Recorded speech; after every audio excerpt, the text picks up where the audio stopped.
السلام عليكم ورحمة الله وبركاته. إن الحمد لله نحمده ونستعينه ونستغفره ونعوذ بالله من شرور أنفسنا ومن سيئات أعمالنا. من يهده الله فلا مضل له ومن يضلله فلا هادي له. أشهد أن لا إله إلا الله وحده لا شريك له وأشهد أن محمدا عبده ورسوله. اللهم صل على محمد وعلى آله وصحابته ومن سار على نهجه واهتدى بهديه واستنى بسنته إلى يوم القيامة.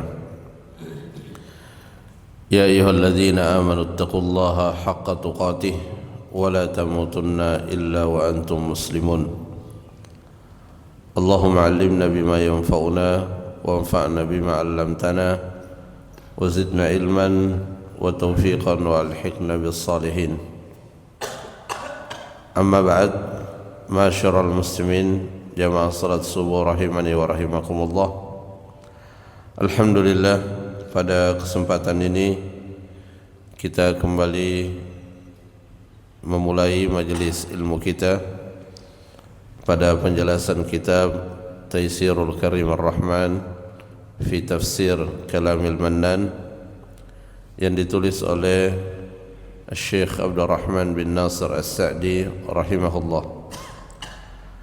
Dan alhamdulillah, pada pertemuan kita yang terakhir kita telah menyelesaikan penjelasan dari surah Al-Qamar, dan insyaallah pada kesempatan ini kita akan memulai pada surah yang berikutnya, yaitu Suratul Rahman. Suratul Rahman ini termasuk di dalam surah Makkiyah, yaitu surah yang Allah Subhanahu wa taala turunkan kepada Nabi Muhammad sallallahu alaihi wasallam sebelum beliau berhijrah ke Madinah. Dan tentunya tema yang disampaikan di dalam surah ini yaitu Allah Subhanahu wa taala menyebutkan beraneka ragam kenikmatan yang Allah berikan kepada manusia. Dan setiap kali Allah Subhanahu wa taala menyebutkan kenikmatan-kenikmatan yang Allah anugerahkan kepada manusia, maka tujuan utamanya adalah agar manusia tersebut bersyukur kepada Allah Subhanahu wa taala. Dan rasa syukur yang paling mendasar yaitu dengan mentauhidkannya dan menjauhi segala bentuk kesyirikan. Itulah wujud rasa syukur seorang hamba yang paling utama, di mana tidak akan mungkin seorang hamba itu dinilai bersyukur kecuali dengan terlebih dahulu mentauhidkannya, memurnikan keimanannya, memurnikan akidahnya dari segala bentuk kesyirikan kepada Allah Subhanahu wa taala. Dan ini termasuk surah yang Allah Subhanahu wa taala menyebutkan di dalamnya atau mengawali surah ini dengan nama Allah Subhanahu wa taala, yaitu Ar-Rahman. Allah memulai surah ini dengan salah satu dari al-asma, salah satu dari nama-nama Allah yang mulia, yaitu nama Ar-Rahman, yang Maha Pengasih.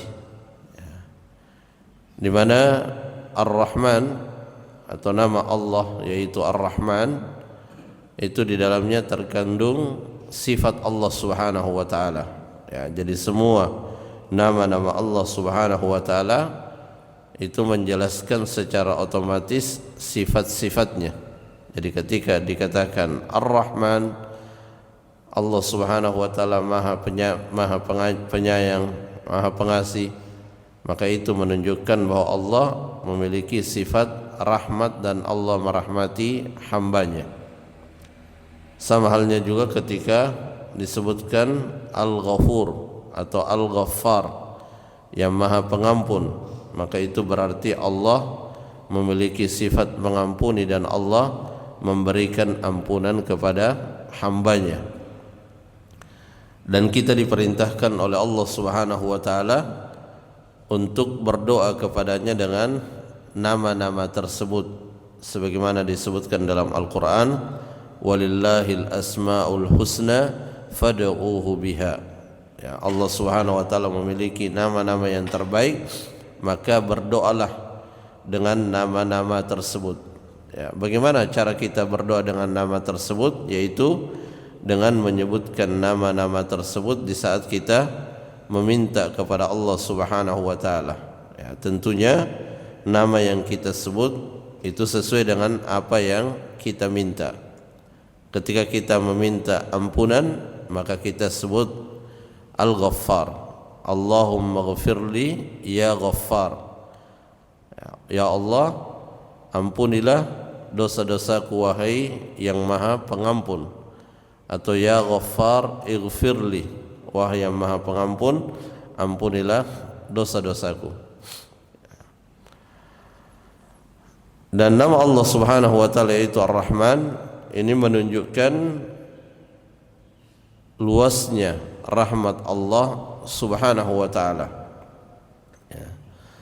Dan jangkauan daripada rahmat Allah Subhanahu wa taala itu menjangkau seluruh makhluk dan ciptaannya. Tidak ada di antara makhluk di muka bumi ini dan di seluruh alam yang ada kecuali seluruhnya mendapatkan rahmat dari Allah Subhanahu wa taala. Dan rahmat Allah Subhanahu wa taala sangat besar dan sangat luas. Dan rahmat Allah Subhanahu wa taala sebagaimana disebutkan dalam hadis qudsi dalam Sahih Bukhari, itu lebih tinggi dan lebih mengalahkan kemurkaannya. Ya, inna rahmati sabaqat ghadabi, sesungguhnya rahmatku itu lebih mendahului daripada kemurkaanku. Sehingga tidak boleh ada di antara manusia yang berputus asa dari rahmat dan kasih sayang Allah Subhanahu wa taala. Seburuk apapun orang tersebut, selama dia masih hidup, selama dia masih memiliki waktu di muka bumi ini, di dunia ini, maka itu berarti dia masih ada kesempatan untuk menjadi orang yang baik. La taqnatu min rahmatillah, innallaha yaghfirudz dzunuba jami'a. Ya, Allah Subhanahu wa taala berfirman, janganlah kalian berputus asa dari rahmat Allah, karena sesungguhnya Allah mengampuni dosa seluruhnya. Ya, selama masih hidup, ya, selama masih berada di dunia ini, dan hamba tersebut bertaubat kepada Allah Subhanahu wa taala, maka Allah akan memberikan ampunan kepadanya. Ya, makanya ketika kita berdoa kepada Allah, maka kita diperintahkan berdoa dalam keadaan berbaik sangka kepada Allah Subhanahu wa taala, bahwa Allah mampu untuk memenuhi permintaan kita. Sebesar apapun yang kita minta, maka tidak ada yang berat bagi Allah untuk memenuhinya. Karenanya juga Nabi, ya, di antara yang beliau larang ketika kita berdoa itu menyebutkan setelahnya kata-kata in syi'ta. Allahumma ghafirli in syi'ta. Ya Allah, ampunilah aku jika engkau berkenan. Nah, kata-kata jika engkau berkenan ini sesuatu yang tidak dibolehkan, ya, karena kata-kata tersebut mengisyaratkan atau menunjukkan bahwa hamba yang berdoa tersebut ragu akan kemampuan Allah Subhanahu wa taala. Jadi nama Ar-Rahman ini menunjukkan rahmat Allah Subhanahu wa taala yang sangat luas. Ya, dan setiap kenikmatan yang kita rasakan itu adalah bahagian dari rahmat Allah Subhanahu wa taala. Kemudian di ayat berikutnya, ya, Ar-Rahman, di ayat berikutnya 'allamal Qur'an. Ya, Setelah disebutkan nama Allah Subhanahu wa taala Ar-Rahman yang menunjukkan betapa besar dan luasnya rahmat Allah, maka berikutnya Allah menyebutkan salah satu dari rahmat Allah, dan inilah rahmat Allah yang paling agung, yaitu apa? Allamal Quran. Ya, Allah Subhanahu wa taala di antara bentuk kasih sayangnya kepada hamba-hambanya, Allah mengajarkan kepada mereka Al-Quran. Jadi Al-Quran ini tidak hanya Allah turunkan kemudian membebaskan manusia untuk mempelajarinya sesuai dengan pemahaman masing-masing. Tidak. Allah Subhanahu wa taala menurunkan Al-Quran dan sekaligus juga Allah mengajarkan Al-Quran agar manusia memahami Al-Quran tersebut dengan benar. Karena di antara kelemahan yang ada pada manusia adalah mereka sangat mudah untuk salah di dalam memahami sesuatu. Ya, karenanya Allah Subhanahu wa taala mengajarkan Al-Qur'an. Allah ajarkan Al-Qur'an ini kepada malaikat Jibril, kemudian malaikat Jibril mengajarkannya kepada Nabi Muhammad sallallahu alaihi wasallam, dan Nabi mengajarkannya kepada para sahabat-sahabatnya. Para sahabat mengajarkan kepada generasi berikutnya hingga kemudian sampai pada zaman kita. Jadi seperti itulah silsilah pengajaran daripada Al-Quran. Ya, dan kita melihat ya di beberapa tahun terakhir ini ya, betapa luar biasanya Al-Quran, karena yang diajarkan secara bersanad itu bukan hanya makna-maknanya, tetapi juga sampai pada level penyebutan hurufnya. Ya, bagaimana menyebutkan huruf-huruf Al-Quran itu ada silsilah periwayatannya, dan ini sekaligus menjadi kenikmatan tersendiri bagi kaum muslimin, di mana kitab suci mereka itu dijaga oleh Allah Subhanahu wa taala, bukan hanya dari sisi huruf-hurufnya, tapi juga dari sisi memahami makna daripada ayat-ayat Al-Quran. Ya. Syekh Sa'di rahimahullah berkata ketika menjelaskan Allamal Quran, beliau mengatakan allama ibadahu alfadhahu wa ma'anihi wa yassaraha. Jadi Allamal Quran, Allah Subhanahu wa taala mengajarkan makna-makna Al-Quran, mengajarkan lafaz-lafaznya. Ya, Allah mengajarkan lafadznya, bagaimana cara melafadzkan ayat-ayat Al-Quran. Kemudian Allah Subhanahu wa taala mengajarkan maknanya, ya, tentunya pertama kali kepada malaikat Jibril. Wa yassaraha ala ibadihi, dan Allah memberikan kemudahan kepada hamba-hambanya untuk mempelajari Al-Quran, baik itu mempelajari pengucapannya dan juga mempelajari dalam memahami maknanya. Allah berikan kemudahan, dan hal itu terbukti ya, terbukti di mana Al-Quran ini secara bahasa dia betul berbahasa Arab, tetapi bisa dipelajari oleh semua bangsa, oleh semua manusia dengan latar belakang bahasa yang sangat bervariasi. Mereka semua bisa mempelajarinya, bahkan bisa membacanya dengan sangat fasih seperti orang Arab itu sendiri, bahkan melebihi daripada orang Arab.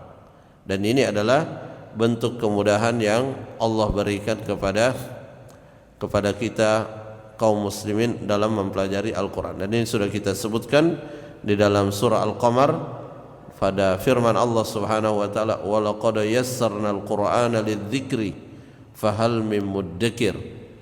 Ya, dan sungguh kami telah memudahkan Al-Quran ini untuk diambil pelajaran darinya. Ya, dan para ulama mengatakan hal min talibi ilmin fayu'anu alaihi, ketika memberikan ta'liq, ya, memberikan penjelasan atau komentar terhadap ayat itu, ya, para ulama mengatakan apakah ada di antara penuntut ilmu yang akan mempelajari Al-Quran lalu mereka akan diberikan pertolongan oleh Allah Subhanahu wa taala. Wa hadza a'zamu minnatin wa hadza a'zamu minnatin.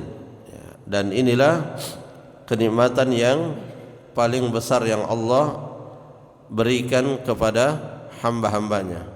A'zamu minnatin wa rahmatin rahima bihal ibad. Ya, jadi kalau kita memperhatikan rahmat Allah, kenikmatan yang Allah berikan kepada manusia, tentu sangat banyak, kita tidak bisa menghitungnya. Tetapi kalau kita membandingkan satu sama lain, maka nikmat diturunkannya Al-Quran dan diajarkannya kepada kita Al-Quran, ini adalah termasuk nikmat yang paling agung, nikmat yang sangat besar. Haitsu anzala alaihim Qur'anan Arabiyyan, di mana Allah Subhanahu wa taala menurunkan Al-Quran yang berbahasa Arab. Ya, jadi ini juga mengingatkan kepada kita semua bahwa Al-Quran ini benar-benar datangnya dari Allah Subhanahu wa taala. Ya, dia benar-benar datangnya dari Allah Subhanahu wa taala. Ya, karena ada juga ya upaya-upaya dari sebagian orang yang ingin mengatakan bahwa Al-Quran itu bukan dari Allah Subhanahu wa taala, tapi itu dari Nabi Muhammad sendiri. Ya, dan ini yang dahulu orang-orang kufar Quraisy ya sering mengatakan hal tersebut, sebagaimana Allah kisahkan di dalam Al-Quran, wa laqad na'lamu annahum yaquluna innama yu'allimuhu bashar. Ya, Allah Subhanahu wa taala berfirman, dan sungguh kami telah mengetahui bahwa mereka mengatakan Nabi Muhammad itu diajari oleh manusia, diajari oleh orang lain, sehingga dia mengetahui ilmu-ilmu di dalam Al-Quran. Kemudian mereka juga mengatakan in hadza illa sihrun yu'thar. Ya, orang-orang kufar Quraisy juga mengatakan sungguhnya Al-Quran ini adalah sihir yang diriwayatkan oleh Nabi dari orang-orang yang sebelumnya. Poin utama dari itu semua adalah mereka ingin mengingkari Al-Quran, dan orang yang ingin mengingkari Al-Quran itu akan selalu ada hingga hari kiamat, meskipun dengan cara yang berbeda.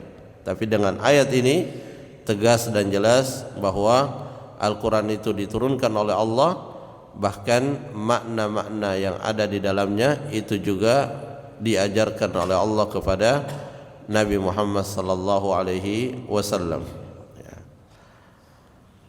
Kemudian nikmat yang berikutnya yaitu khalaqal insan. Allah Subhanahu wa taala menciptakan manusia. Nikmatul khalq, ya, nikmat penciptaan. Jadi kita perhatikan di sini ya, yang disebutkan pertama kali itu adalah allamal Quran, kemudian khalaqal insan. Ya, dan ini menunjukkan bahwa nikmat diturunkannya Al-Quran itu jauh lebih tinggi daripada nikmat penciptaan itu sendiri. Ya, karena sekiranya manusia itu diciptakan lalu kemudian tidak ada Al-Quran, tidak ada sunnah, tidak ada Nabi yang diutus, maka kehidupan manusia akan kacau balau.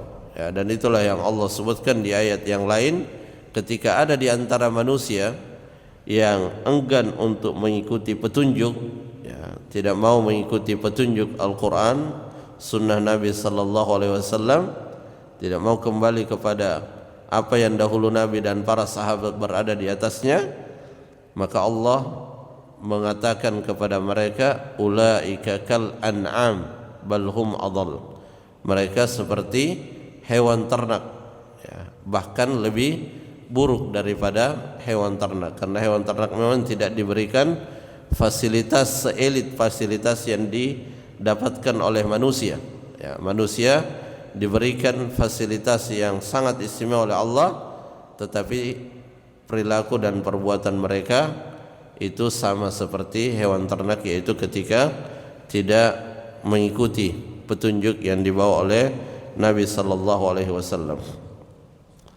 Khalaqal insan, ya, Allah Subhanahu wa taala menciptakan manusia, dan disebutkan di dalam surah At-Tin diciptakan dalam bentuk yang terbaik, ya, fi ahsani taqwim. Ya, dia adalah manusia adalah makhluk yang berdiri dengan tegak, ya, dia tidak ruku juga tidak bungkuk, ya, tidak seperti hewan ternak yang duburnya sejajar dengan kepalanya. Kalau manusia tidak, kepalanya di atas, ya, makanya kita tidak dibolehkan untuk ruku apalagi sujud kepada orang lain. Allah sudah menegakkan tubuh kita, bentuk tubuh kita, maka ruku dan sujud hanya kita peruntukkan untuk Allah Subhanahu wa taala yang telah menciptakan kita, tidak untuk sesama manusia. Ya, jadi menghormati, ya, tidak sampai pada tingkat itu, tingkat seorang sujud dan ruku, ya, sujud dan ruku itu hanya untuk Allah Subhanahu wa taala. Jadi Allah menciptakan manusia dengan sebaik-baik bentuk, ya, dengan anggota tubuh yang sangat lengkap, ya, dan Allah Subhanahu wa taala menyebutkan di dalam Al-Qur'an, wa fi anfusikum afala tubsirun, dan pada tubuh kalian wahai manusia itu terdapat tanda-tanda kekuasaan Allah, tidakkah kalian memperhatikannya? Jadi sangat sempurna, ya, organ tubuh yang terlihat dan juga yang tidak terlihat itu sesuatu yang sangat luar biasa dan tidak ternilai, ya, tidak ternilai. Ketika misalnya ada orang yang harus mengganti giginya dengan gigi buatan manusia, maka terasa bahwa sangat berbeda dengan gigi yang asli yang Allah berikan kepada kita. Ya, mungkin ada yang bisa ditiru oleh manusia, tetapi secara fungsi jauh dari apa yang memang secara asli itu datangnya dari Allah Subhanahu wa taala. Kemudian allamahul bayan. Ya, setelah manusia diciptakan, ya, kenikmatan yang lain, rahmat Allah yang lain kepada manusia itu allamahul bayan. Allah Subhanahu wa taala mengajarkan kepada mereka al-bayan, penjelasan. Ya, maksudnya apa? Maksudnya Allah memberikan kepada manusia kemampuan untuk menjelaskan apa yang ada di dalam hatinya. Jadi ketika kita menghendaki sesuatu, kita bisa menjelaskannya kepada orang lain, kita bisa menyampaikannya, ya, jadi kita punya kemampuan untuk menjelaskan, baik itu dengan lisan kita, dan termasuk juga bentuk bayan itu adalah dengan tulisan kita.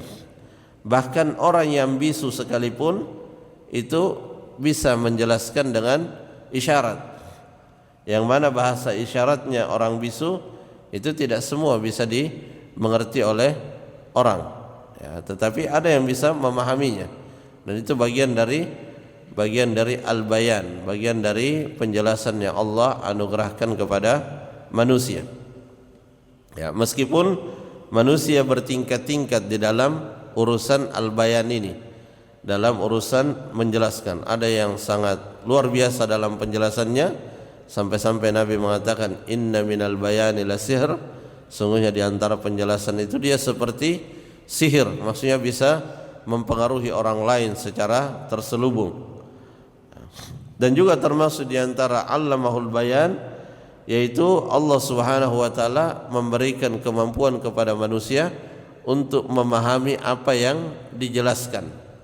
Ya, jadi Allah memberikan kepada manusia kemampuan menjelaskan, dan juga memberikan kepada manusia kemampuan untuk memahami apa yang dijelaskan, sehingga komplit nikmat tersebut, ya, karena tidak akan berguna suatu penjelasan kalau orang lain tidak punya kemampuan untuk memahami apa yang dijelaskan.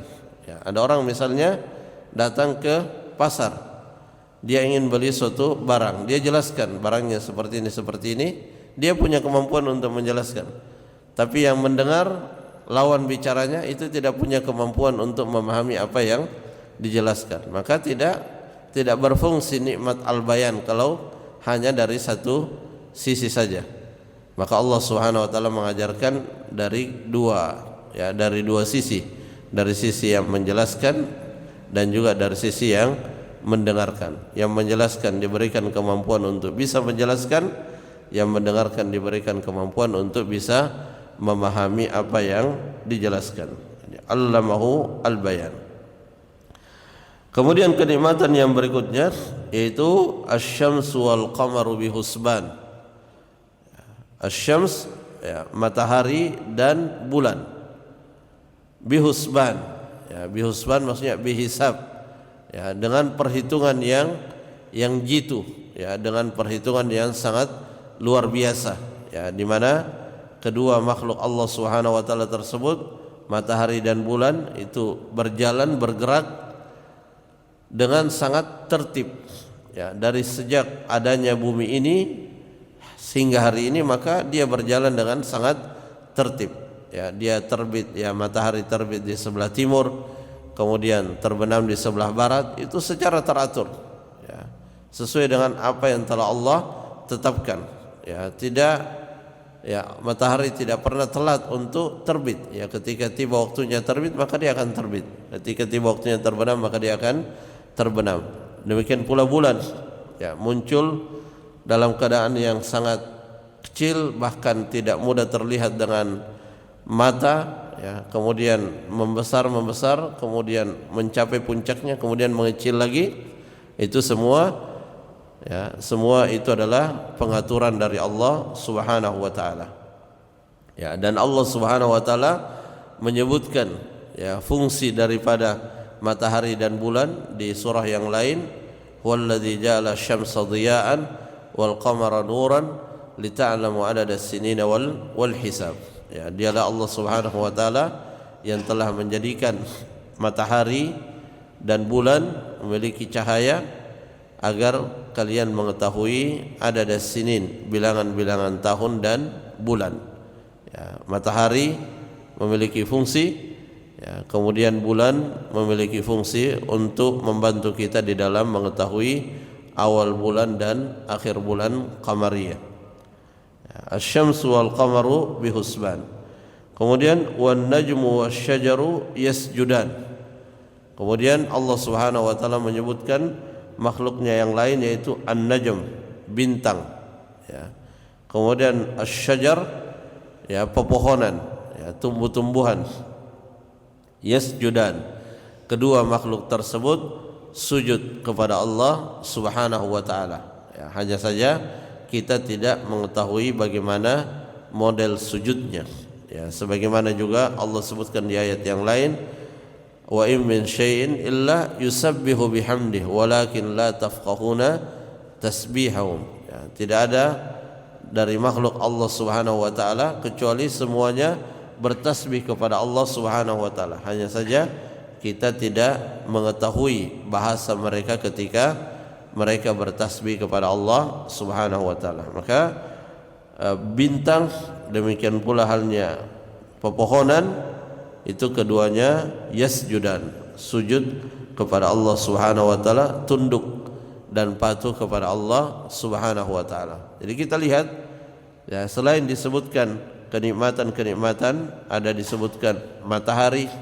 kemudian disebutkan bulan, kemudian disebutkan bintang, ya, ini adalah kenikmatan, dan semua makhluk-makhluk tersebut tunduk dan patuh kepada Allah Subhanahu wa taala. Ya, matahari makhluk yang sangat besar tunduk dan patuh kepada Allah Subhanahu wa taala. Maka secara tersirat hal tersebut mengingatkan kepada kita manusia agar juga tunduk kepada Allah Subhanahu wa taala, patuh kepada Allah. Ya. Matahari ketika Allah tetapkan terbit maka dia terbit, terbenam dia terbenam, panas dia sangat panas. Ya. Kemudian bulan pun demikian. Maka kita juga manusia hendaknya mengambil pelajaran dari makhluk-makhluk Allah tersebut. Ya, ketika tiba waktunya salat maka kita salat. Ketika ada perintah Allah Subhanahu wa taala kita laksanakan. Kita disiplin di dalam ketaatan kepada Allah Subhanahu wa taala melebihi kedisiplinan kita di dalam urusan-urusan duniawi kita. Dan Allah Subhanahu wa taala telah memberikan kepada kita nikmat yang sangat melimpah yang dengannya kita mampu untuk mewujudkan ketaatan kepada Allah Subhanahu wa taala. Jamaah rahimakumullah, itu beberapa yang bisa kita jelaskan, ya, mengawali dari penjelasan dari surah Ar-Rahman. Semoga bisa menjadi bahan renungan bagi kita semua, dan meningkatkan keimanan kita, keistiqomahan kita di atas Al-Quran dan Sunnah Nabi Sallallahu Alaihi Wasallam. Ini yang bisa disampaikan, semoga bermanfaat. Kita akhiri dengan doa kafaratul majlis. Subhanakallahumma rabbana wa bihamdik, asyhadu an la ilaha illa ant, astaghfiruka wa atubu ilaik. Assalamualaikum warahmatullahi wabarakatuh.